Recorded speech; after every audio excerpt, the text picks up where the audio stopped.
There exists within the great house at Collinwood the malevolent spirit of a man long dead. This spirit has taken possession of young David Collins and forced him to leave Collinwood this night and go to the old cemetery at Eagle Hill. There, in the Collins family mausoleum, a terrifying creature is locked behind the wall of a secret room. David Collins will have no choice but to do what the spirit of Quentin Collins has ordered, unaware that he will be placing his own life in danger.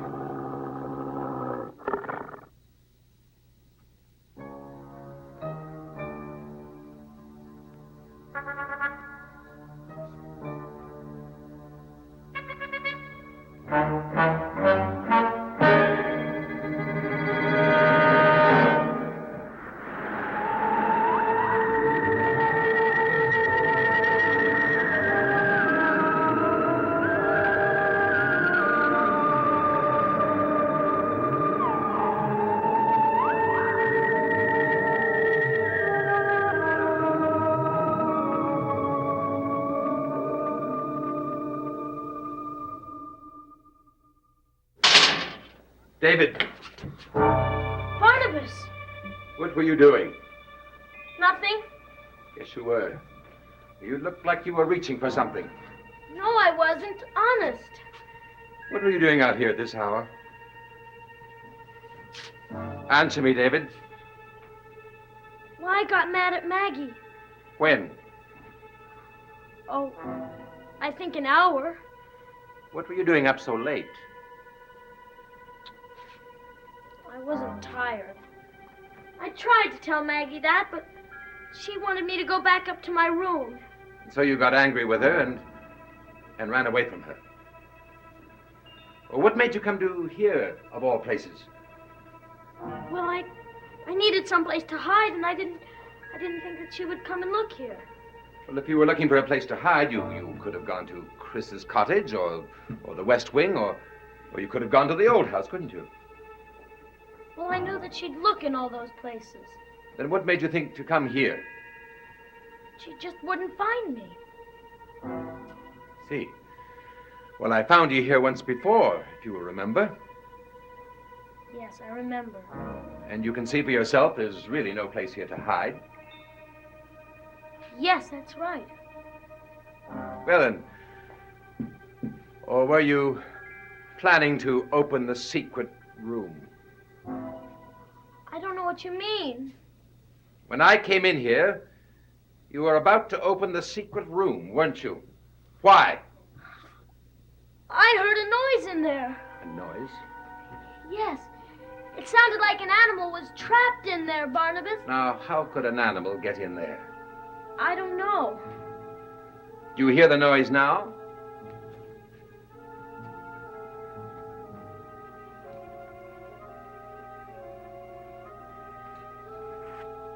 No. Guess it stopped when you came in. Isn't it just possible that you were afraid and that you really didn't hear a noise at all? Yes, it is. Come, David. I'm going to take you back home.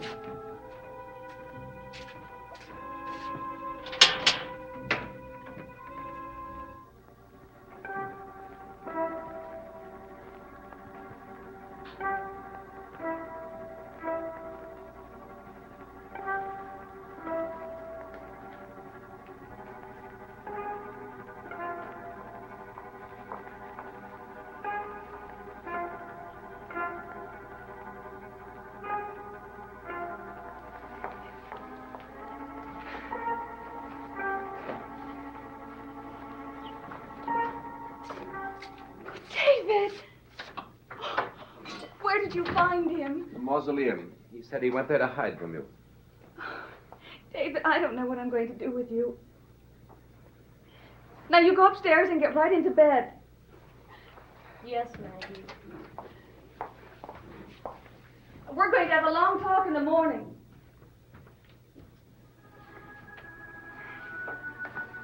I've done what you've asked me to do. Barnabas, I've tried to pretend that nothing is happening between David and Amy. I know it must be getting difficult for you. Difficult.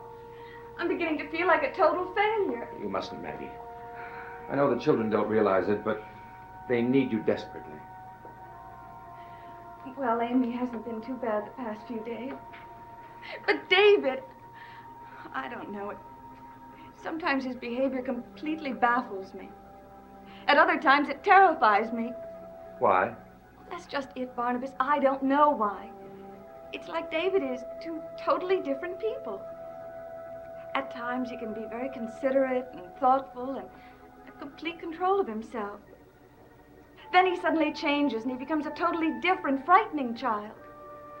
What is he like when this change occurs? Barnabas, it's like David is nothing more than just an empty shell.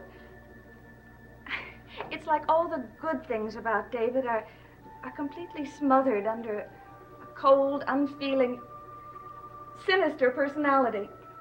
Was he like this earlier this evening when he argued with you? Yes. Barnabas, what do you think is happening to him?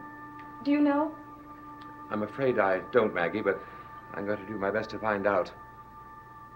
But in the meantime, try to be patient and understanding with them.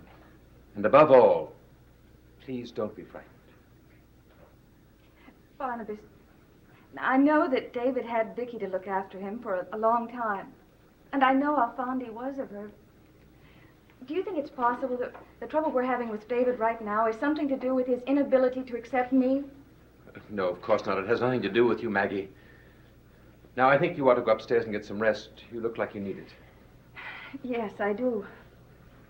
I'll see you tomorrow.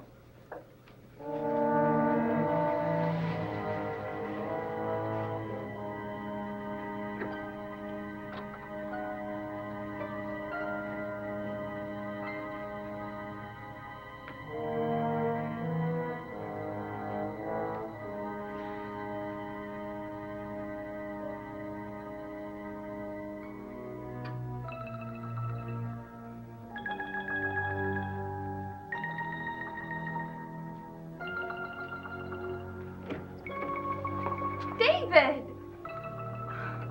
Aren't you asleep yet? Still not tired.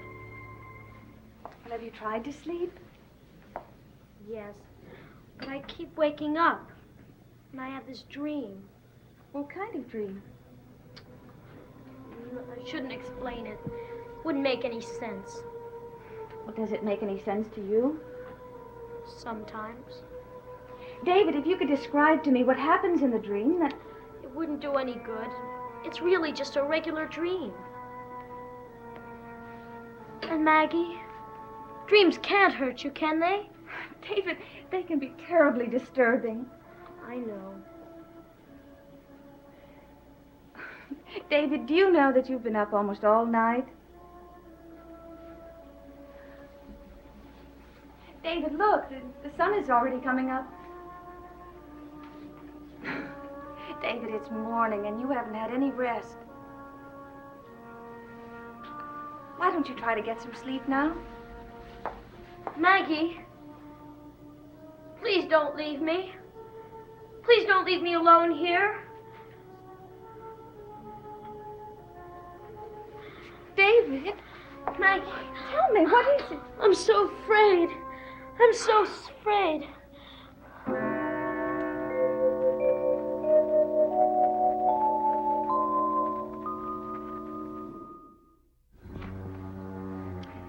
David, I won't leave you.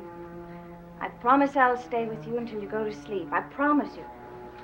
Sometimes, Maggie, I think that I'll never be able to sleep again. What do you think it is that makes you feel that way? I don't know. David, you said that you were frightened. You must know what it is that frightens you, don't you? Yes. Well, will you tell me? I don't think I can, Maggie. Well, why not? I wouldn't know how. David, is it a person you're frightened of? Is it someone in this house? Would you stop asking me so many questions? David, you do trust me, don't you? Yes. Then please tell me what it is that's been troubling you the past few days, and I'll do everything I can to help you. I promise you that. You can't help me, Maggie. No one can. That's not true. David. David, listen to me. You've got to take someone into your confidence, and soon. If you keep this fear locked inside of you, it's going to grow and keep growing until you... Until what, Maggie? Until you feel nothing but that fear. Won't you please let me help you? I can't, Maggie. You've got to believe me. I just can't.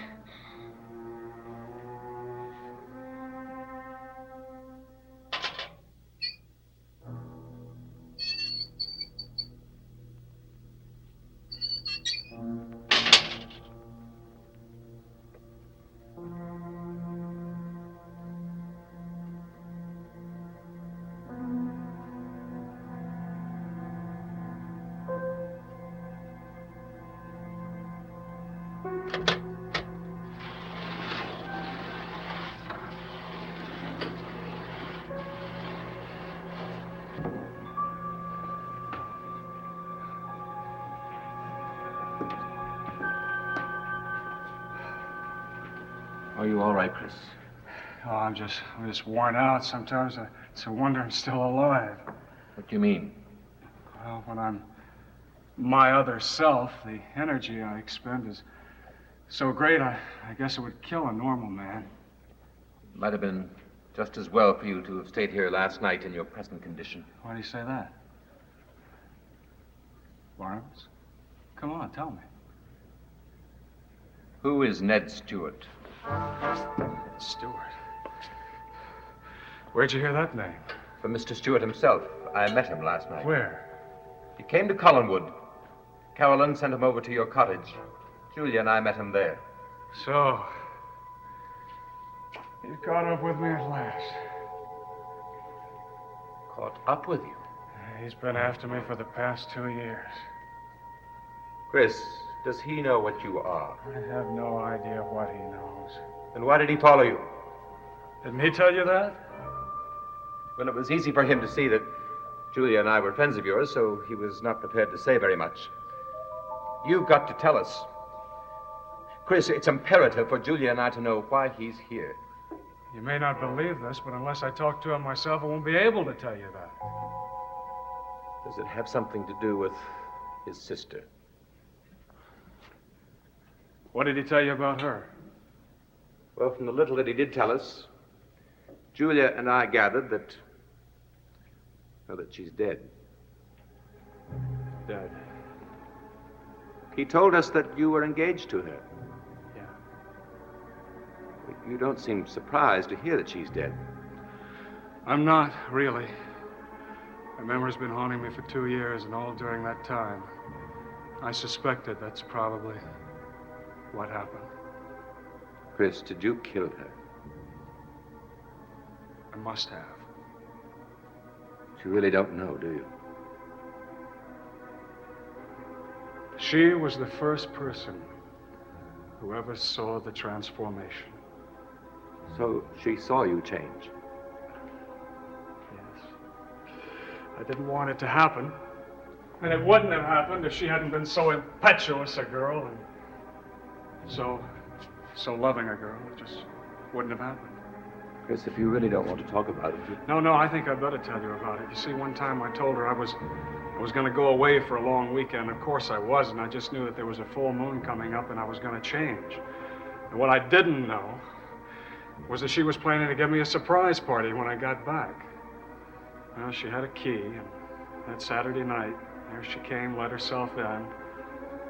She was standing there with a box of decorations in her hand, just looking at me, and I tried to get her out of there. She just wouldn't go. She was going to stay there. You know, she was going to stay there until I told her why I hadn't gone out of town. Then the transformation came. I don't know what happened after that. I never saw her again. I see. So if she was in the room, then she must have been a victim of the werewolf. Yeah. I loved her. I loved her deeply. Just as I loved Amy, now Carolyn. Barnabas, I can't stay here now. I can't stay in Collinsport. There's too much of a chance of the same thing happening to one of them. Chris, if you leave, there'll be no hope for you at all. What hope for me is if I stay? There may be. No, not with Ned Stewart around. He intends to avenge his sister's death, not that I blame him. If I were in his shoes, maybe I'd do the same thing. Chris, we found a way to contain your violence. We'll find a way to deal with Mr. Stewart. No, we won't. He's a man with too much purpose. He's going to keep after me. He's just going to hound me until he kills me. In fact, he may have already come close to that the other night. You mean you think he was the one who put that poison in your drink? Well, who else would have done it? But he told me himself that he only arrived here last night. Oh, you think under the circumstances he's going to tell you the truth? You may be right, but I hope you're not. It'll be a lot easier to deal with him if he isn't here to kill you. Come, I'll take you back to your cottage.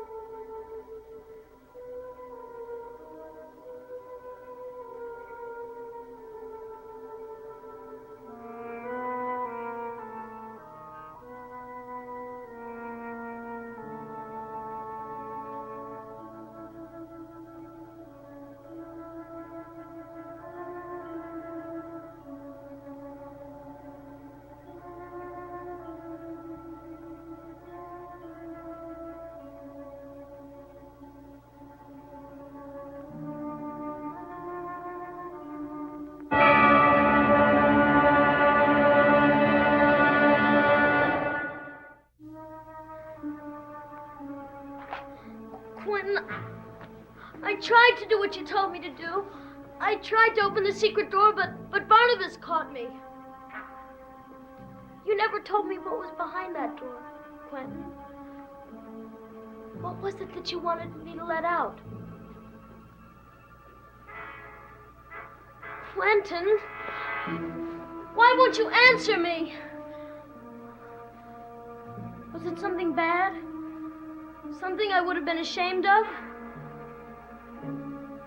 Quentin, if we're really the friends like you say we are, why won't you let me go?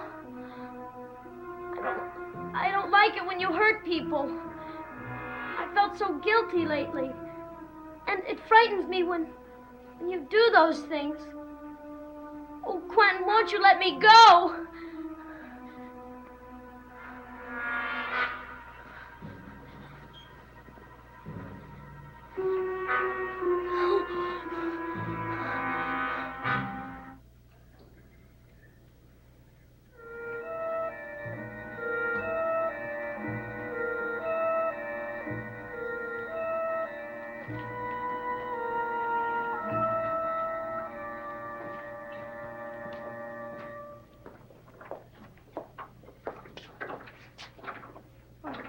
Morning, Barnabas.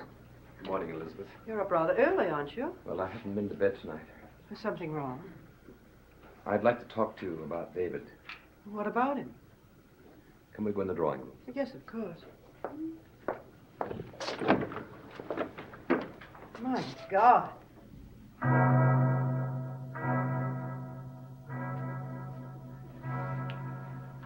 What's happened? I don't know. I was here earlier and nothing was wrong.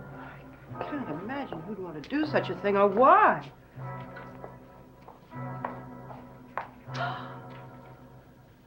Mrs. Stoddard, what happened? I don't know, Maggie. I don't know. I was going to ask you. I don't understand how something like this could have happened so quickly. Quickly. Yes, I was down here earlier this morning, and it was nothing like this. Seems to have been a great deal of activity in this house last night. Well, David ran away again. He misbehaved. Barnabas found him and brought him back. Let's see. Is that what you wanted to talk to me about? Yes, but I think we better get to the bottom of this first. Well, sure, you don't think the children have any responsibility about this? No, it isn't possible. I went into Amy's room about 5 o'clock this morning, and she was sound asleep. And it couldn't have been David, because well, I stayed with him in his room until he fell asleep. Well, someone's responsible. This sort of thing doesn't happen by itself.